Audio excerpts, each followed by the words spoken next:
to another season of Living Room Wisdom, where your story is your glory. I am Patrina Wisdom, author, speaker, and wealth mentor, and today I have the incredible opportunity to interview a beautiful woman, Janelle Pinder. She's an esthetician and massage therapist and overall diva, but what I want to do is give you an opportunity to introduce who you really are outside of your career. Outside of my career, I'm a servant. I love helping people, whether it's education, finances, health, anything with direction, young lady, young man, doesn't matter. So outside of my artistry, I am a servant. How can I serve and how can I help? I love it. I love it. And I think that most artists do have a servant's heart, right, in some way, because they're hoping that their art, the intention behind the art, whether it's makeup, whether it's painting, whether it's jewelry, is that they're going to induce some sort of a feeling, right, a response from the person who's enjoying that art. So one of the things I loved when we initially had a conversation is very similar to my journey, because I used to be an esthetician and massage therapist and, you know, transitioned from behind the chair more into the coaching speaking realm, really because of the same reasons as yourself, that people really come to you more so, not just for the makeup, not just for the facials, but for who you are, for your spirit. So tell me, throughout your life, what was that impact that you've been able to kind of transfer to people where you knew that this career that you're in currently is more than about the service that you're doing, but it's about the energy that you're transmitting to your clients? Like, when did you know that power that you had? I knew that as a young lady growing up, first of all, I was in school, I used to be teased, called different names about the way I look, and I just couldn't understand, I just never fit in. And I think growing up, I always wanted to touch people. I said, let me touch your face, let me touch your face. And whatever it is that I knew how to do, they would just smile. My mom always encouraged me to say, girl, you're good at what you do, why don't you just, think about doing this? I said, well, I guess. As time went on, I started getting different types of people, men, women, and just to see the experience of their face. They think they're coming to you for one thing, but they're not. It's real problems that we have. Yes. I have people that, it got real when I started seeing ladies that were about to get married, but was being abused. And by the time I'm finished ministering from God, what God is telling me to tell them, they're not walking down that aisle. I don't tell them what to do, but because they're realizing I'm better than that. So I've had ladies come in my chair that felt like they were ugly, have scarring on their face. It was called different types of names. So that gives me the opportunity to really minister and to really transpire my gift. When you leave, when you come to me one way, you should believe in a different way. And to see the smile and the tears, that is the best thing in the world, to know that I can, use my gift to help others. Yeah, you're a vessel. You're a vessel for healing. And where did that come from within you? Where did that nurturing, where did that inspiration to go in that direction come from? Was this an influence from childhood? I love the smile. What's the smile? The smile is, first of all, my grandmother, I never really paid attention. She always buying Philosophy Clinique. I was like, she always buying this stuff. Didn't realize I liked that stuff. My mom was into makeup, but not too much. But my mom always encouraged me, but it was my pastor. She started doing Mary Kay, and I think I was like 16 or 17, and her name was Pastor Ryan. She put a gold eyeshadow, the old Mary Kay where you had to push the cover back, and the blue. And I looked in the mirror and I said, oh my gosh.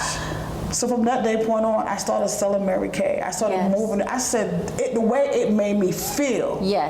I could be at my lowest point.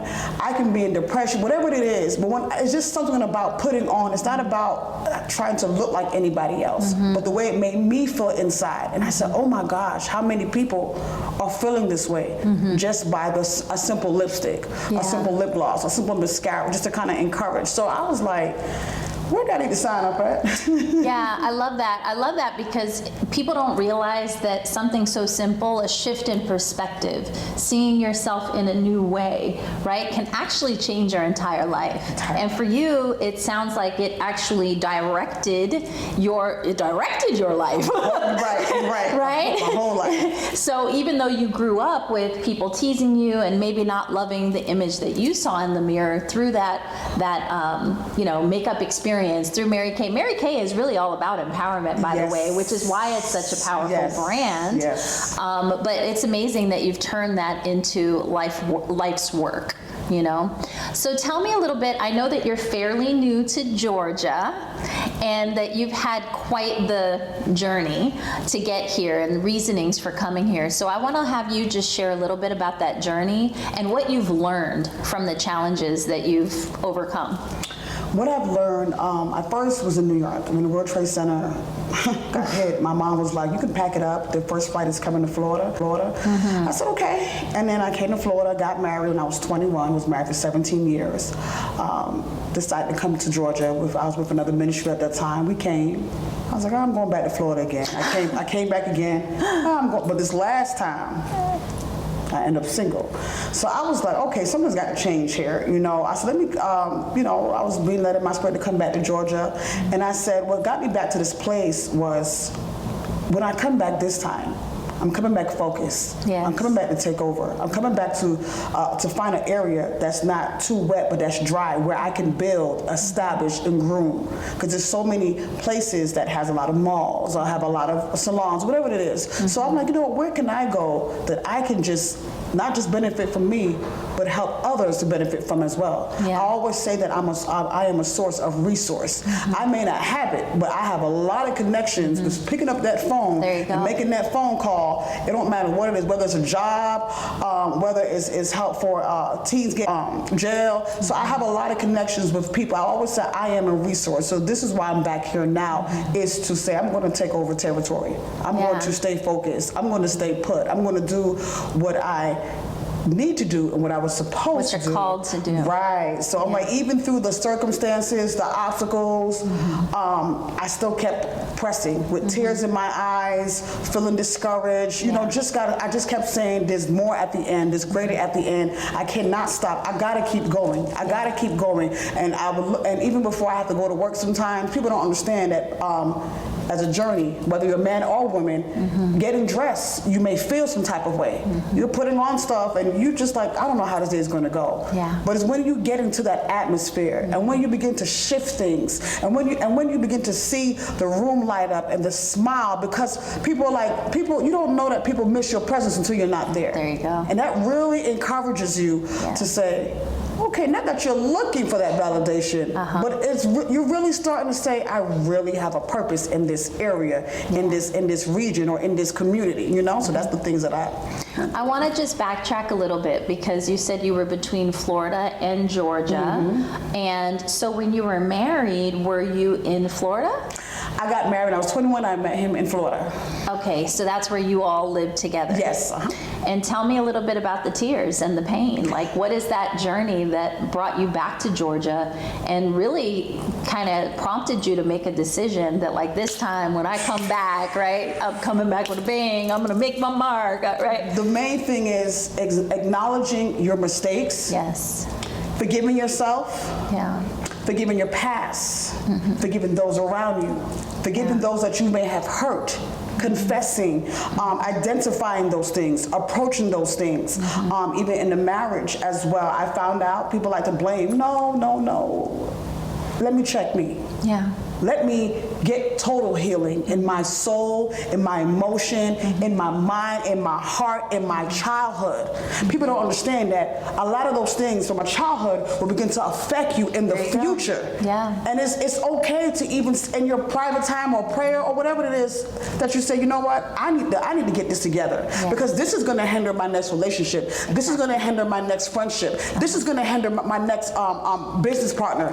I need to get me together, because I'll be all over the place. Right. And again, identifying what will take you off focus, what will have you going in circles and cycles. And once you begin to identify those things, then you begin to break those things and get to move forward in those things. So those are the things that I had went through. And once I got back to Florida, and I was going to be married, I was going to be this, and, you know, and once I made up in my mind, it was too late. Yeah. When he came back and said it was over, I was like, what did I do wrong? But after time went on, I began to, the most thing was accepting to be alone. Yes. Not saying that you're going to be alone, just accepting for that time of being alone. Being okay being alone. Right. Yeah. And while you're doing that, allowing healing to take its time. Yeah. I'm really curious to find out what you brought from childhood into the relationship, perhaps, right? What are some of the old, what I call bullshit stories and, you know, programs that were playing in the background that affected that relationship that you've since learned from and shifted? I want to say sometimes you don't know the names. Certain things you don't know triggers until it happened. I'm one that, why are you laughing at me? Yeah. Tell me why. Because it's a trigger. Yes. So now that I know what it is, the person may not know any better. Sure. So now I'm not going to take the offense. It's okay. Rejection. I was to always try to fit in. And I mean, like, I don't understand. Why can't I just fit in? Now I've accepted it's okay not to fit in. Yes. As a matter of fact, you probably going to stand out. Yes. And as a matter of fact, it's nothing, they're just probably intimidated by you because they probably don't know who they are and whose they are. So now I realize. Ooh, stop. Who they are and whose they are. Love it. So I realized to say, you know what? It's not their fault. And it comes with maturity. Yes. And it comes with wisdom. Yes. Maturity. I love that you said wisdom, because I'm Patrina wisdom. And I have a wisdom system. Yes. So when I work with clients, my wisdom system, the first step of the system is W, who are you? So really getting back to the truth of who you are, outside of your accomplishments, your education, all your freaking titles, right? The I is identify. I love that you said I had to identify, right? What were the things I was bringing into my relationship? For me, the essence in wisdom is sacred self-care. So it sounds like for you, being on this journey of living as a single woman, you had to really learn how to love yourself as well, right? And treat yourself as if you are a goddess, the goddess that you are. And then the D is declare. Once you understand who you are, you've identified those programs, you've broken those patterns, you've learned how to love yourself. Now declaring to the world, here I am, Miss Janelle Pinder, in the house, in all my fabulousness, right? Yes. The O is then organizing your resources and, you know, just really having a plan and a strategy for how you're going to move forward in life. And the M is move into action with accountability and support. You've been living a freaking wisdom system. Hey! I love it. You decided I'm going to make a move. I'm going to recreate myself. You know, I love that you said that you may not have all of the resources, but you're resourceful. That's it. And that's the key to being successful in life. That's Ooh. it. That's it. Yes, girl. I love it. I love it. And you said that O, and that O is, organize. that's where I'm at. Yes. My credit, everything. My bills, just restructuring inner to outer. Yes. Because that's in my next time when I do, because I am. I'm gonna be well. I'm gonna be healed. Yes. Well ready. You are not gonna be. You I am. There you go. There you go. I am already. That's it. Yes. That's it. I love it. I see it. I see it for you. From the time that we met on Zoom, I just loved your energy. I loved your spirit. I could see your fire, and your future is extremely bright. So as we close out this segment, I'd love for you to just look into the camera, and if there's a little girl out there who may have struggled with self-consciousness, may have been a little bit overly concerned about what people thought about her, you know, may not have always loved the image that was staring back at her in the mirror, who may not have always made the right choices in relationships. What would you say to that person, whether it's a little girl or an elder? I want to say from a little girl to an elder, today is your new day. Once you've made up in your mind, your season change. Once you've made up in your mind, your life change. To identify, I choose to let go of the hurt, the pain, the rape, the unforgiveness, what my daddy did to me, what my mom did to me, what my family did to me. Or it's time to forgive yourself. Not because it's a new year and it's a cliche, but because it's just time to live the best life that you can ever live by making these decisions. Once you do that, you will see things begin to change for you. So I want to say, today is a new day. Today is a brand new day. Once you say to yourself, change has come. It starts with here. When it starts with here, it begins to get in here. And when it gets in your heart, it begins to get into action. That's what I want to leave with you today. Once you make change, today is your new day. Yes. Woo. You are such an inspiration to so many.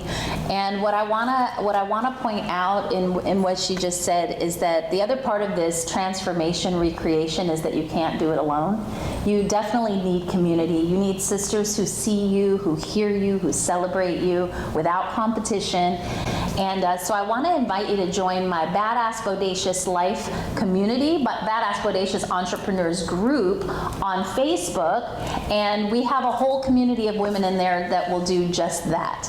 I also want to invite you to subscribe to our Living Room Wisdom podcast, not only on Anchor, Apple, Spotify, but also on YouTube, where you can see this beautiful woman in person, feel her energy pop through the screen, and also tune in weekly for additional interviews. We upload every single week. So thank you so much for joining us. We love you. We appreciate you. We hope you got tons of value from this interview. Namaste, and I'll see you next week.